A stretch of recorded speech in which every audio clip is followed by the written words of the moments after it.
Emma and Noah had been together for almost 4 years. They met in college, two dreamers who believed love could fix everything. They were inseparable. Everyone who knew them thought they were the perfect couple. Their relationship was built on laughter, long drives, and late-night talks about the future. But like most things that start beautifully, the cracks began to appear slowly. Too slowly for them to notice until it was already too late. At first, it was the small things.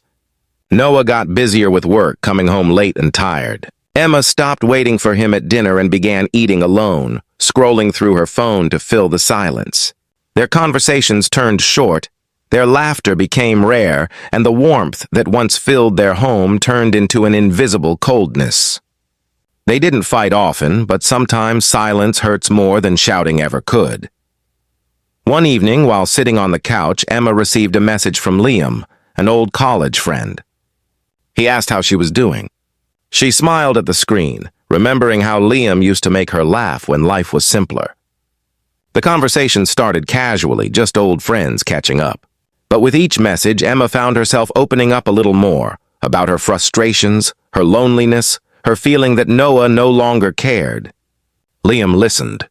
He said all the right things she hadn't heard from Noah in months. "You deserve to feel loved, Emma," he wrote once, and that message stayed in her mind long after the chat ended. Meanwhile, Noah was fighting his own battles. Work pressure was increasing, and he felt constantly exhausted. He noticed Emma pulling away, becoming distant, but he didn't know how to fix it. He thought maybe she was just stressed, too. One night, while working late at the office, a colleague named Ava offered to stay and help him finish a project. She was kind, funny, and always asked how he was doing. When Emma stopped asking those questions, Ava started.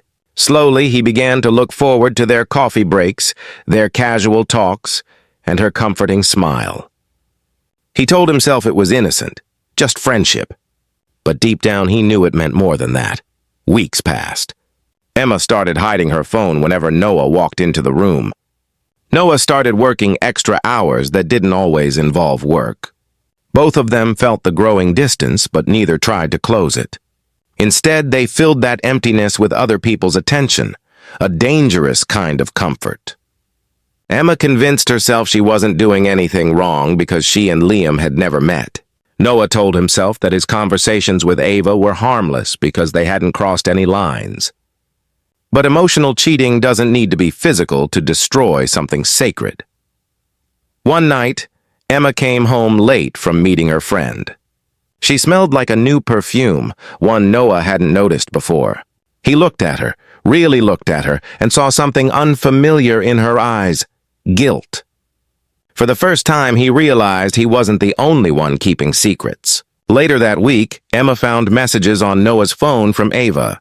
Nothing explicit, but intimate enough to break her heart. She confronted him, trembling, tears in her eyes. "Who is she, Noah?" she asked, her voice barely holding together. He didn't lie. He just looked down and whispered, "And who is he, Emma?"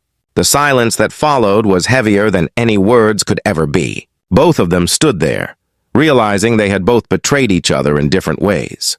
There was no shouting, no dramatic scene, just the quiet recognition that something pure had died between them. In the days that followed, they tried to talk, but every conversation ended in blame or silence. The truth was, they had both stopped being the people they used to be. Their love had once been a warm place to come home to, but now it felt like walking through ruins, pieces of something that used to be beautiful. Eventually, Emma packed her things and left. Neither of them begged the other to stay. Sometimes love ends not because it wasn't real, but because both people stopped watering it. Months later, Emma moved to another city. She deleted Liam's number, but never forgot how easily she had drifted. Noah quit his job and started therapy, trying to understand why he had sought validation elsewhere instead of talking to the woman he loved. They never spoke again, but sometimes, in quiet moments, both of them thought about each other. Emma would look out her apartment window at night and remember the laughter, the warmth, the way he used to tuck her hair behind her ear. Noah would drive past the cafe where they used to sit together and feel an ache deep in his chest. They weren't angry anymore, just sad, because they finally understood what they had done. It wasn't just about cheating. It was about the moments they gave up on each other, the nights they chose silence over communication, and the days they looked for comfort in someone else instead of fixing what they already had. Love doesn't die suddenly. It fades quietly, message by message, lie by lie, silence by silence. And when it's gone, you realize that no one truly wins.